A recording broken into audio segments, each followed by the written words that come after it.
Hello, thank you for joining me. My name is Psychic Medium Luna Hacker of LunaEnchanted.com and Luna Enchanted, a full-service metaphysical and witch shop located at 1461 US 9W in the picturesque hamlet of Marlborough, New York, here in the Hudson Valley.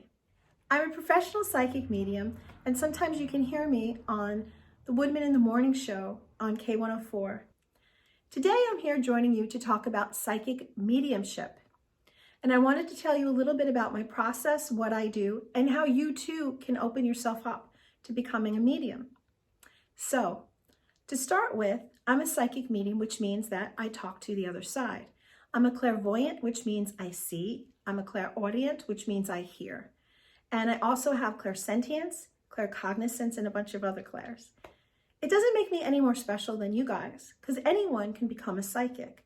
We're all born with intuition, and when we raise our energy levels and we become clearer seeing, we go clear equaling clair, clairvoyant, clearer hearing, clairaudience. The best way to open yourself up further to your psychic abilities, honestly, is to meditate. Meditation and quieting your mind will bring your abilities more in tune. You know, when I was little, I used to see and hear things, and no one ever told me that it wasn't real. So for me, I was able to connect to those energies a little bit more easily because of that.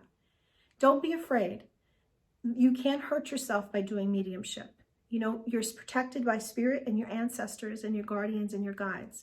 So you should never be afraid of working with your psychic abilities.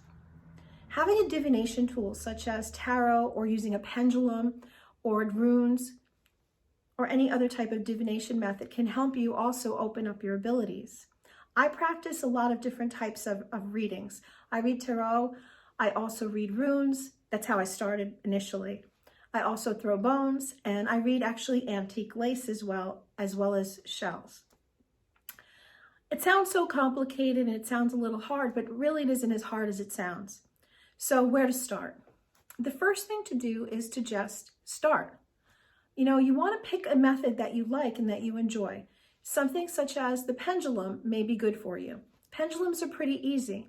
You can pick them up and you can get them to say a yes or a no. You would just, first you're going to ask it to show you a yes answer. And as you can see, my pendulum's starting to show me a yes answer. And then you can ask it to show you a no answer, and it'll start to show you no. You see how it shifted to a different, it was going round and now it's going back and forth. Thank you, pendulum. So now I'm going to ask it a question. Is my name Luna? And look, it's giving me a big yes. So now if you wanted to work with spirit, you could ask it questions. I'm also a paranormal investigator, and I use pendulums a lot when I'm investigating, places that might have hauntings or ghosts or residual energy. And a lot of times this tool is a great tool to help you with your psychic abilities and awareness. So again, it's something that's sort of like easy to start with, something simple like a pendulum. One of the things that I suggest when you do try a pendulum, or if you go to purchase a pendulum, is to actually, after you ask it to show you a yes or no answer, also to ask it to show you, is it your pendulum? So then you know it's your pendulum. You can also cleanse them and smudge them, or, if they're crystal like this, put them on the windowsill for the sun or the moon to charge them so that they cleanse the energy out as well. Now, tarot could be a little bit more complicated because you have to get to understand the meanings of the cards. But honestly, if you start and you practice, you can pick it up in no time. Like anything else, practice makes perfect. Runes are the same way. My favorite thing to do is I do teach classes on psychic mediumship here at the shop. And my favorite thing to do is to kind of get people to kind of sit back to each other, not knowing who's sitting next to one another, and get them to read each other without just connecting to the energy. It's very important to trust your intuition. When there's an emergency, a lot of times a parent will say, I had this connection to my child and I knew something was wrong. That's the intuition. Sometimes you get a feeling like, oh, today's not a good day to get in the car and drive. Pay attention to those little gut feelings, those intuition moments, because that is your abilities kind of telling you what's happening, what's coming next. You don't have to have a crystal ball. You don't have to even have tarot cards to be psychic. The psychic is you. All the energy you need is within yourself. So just being calm and confident and knowing that you can navigate what Spirit is trying to show you. A lot of times psychic abilities come through signs. So for instance, if someone you love has passed, you may get signs such as butterflies, rainbows, cardinals, birds. You know, all of a sudden a hummingbird may be flying in front of you. And you're like, how come this hummingbird is flying in front of my car windshield? Maybe that's the symbol for you because your dad passed away. There's so many signs and symbols out there sometimes connecting you to Spirit. Pay attention to your dreams. Most often, you know, psychics, we start with dreams, having these dreams that show us different things. You can have dreams about like past lives. You may be having dreams about something that's going to happen. You can have premonitions. These are all ways that your psychic ability kind of talks to you. So just being intuitive and paying attention to just the little details can help. You can also use crystals such as amethyst, apophyllite, selenite to help you with your psychic abilities and to connect you to Spirit and your spirit guides. Besides tarot, oracle cards are also a great way to start. Sometimes people get intimidated by tarot because of like the images and, you know, they don't understand what they mean. So you can start with something like an oracle card because there's words and explanations as well, and they can help you open up as well. Don't be afraid, don't be intimidated. They're just tools. Most often, most psychics, especially psychic mediums, don't need really a tool. The tool is what's within them. I always say, I am the Ouija board. So when you're opening yourself up, you know, you're going to start meditating, you're going to start concentrating and asking Spirit to give you messages. You're going to be paying attention to your dreams. You're going to be kind of paying attention to your intuition, your gut. Sometimes, you know, it's something as like a chill or the hair standing up on your, you know, arm, letting you know Spirit is nearby. Pay attention to the animals. Pay attention to the messages they're giving you, because sometimes you'll see like an animal over and over again and it's giving you a message, such as like, say you live in the city and you're seeing possums. Well, you don't normally see possums in the city. Or maybe you're going to get a message just through a friend where like it's a coincidence or a synchronicity. Most often, and this is a great way, like when we go like to answer the phone, it's like we go to pick it up and we already know who's on the other end. That's your intuition letting you know that you're connecting to that other person as well and their energy. So these are all little things, like, you know, we all have these little abilities. You just have to tune into them and you'll start to see that they manifest and then you bring them to where you want them to be. It does take time. You know, becoming a psychic overnight is not really, you know, the case. It took me many years to get to where I am as a psychic medium, but that doesn't mean you can't do it. Anyone can do it. As a psychic medium, not only do I read the cards, but I read the energy of the person that I'm reading. So everything is energy in this world. So every time you connect with someone, their energy meets you really before you even get to meet them.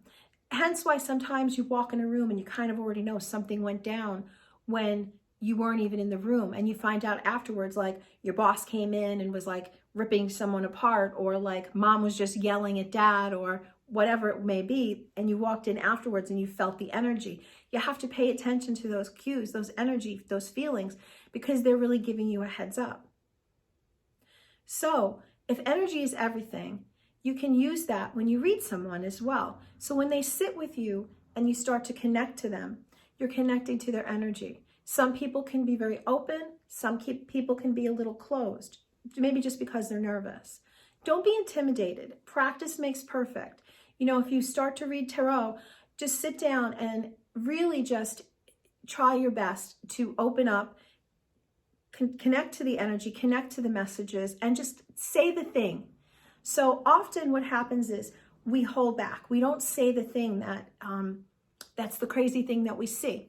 So for example, many years ago, I had a reading with a woman and she came in, and when she sat down, I got this image of this 6-foot long table and a huge skeleton with a top hat on it and a plate in front of it. And I didn't understand what that meant. It looked almost like a dumb supper of some sort.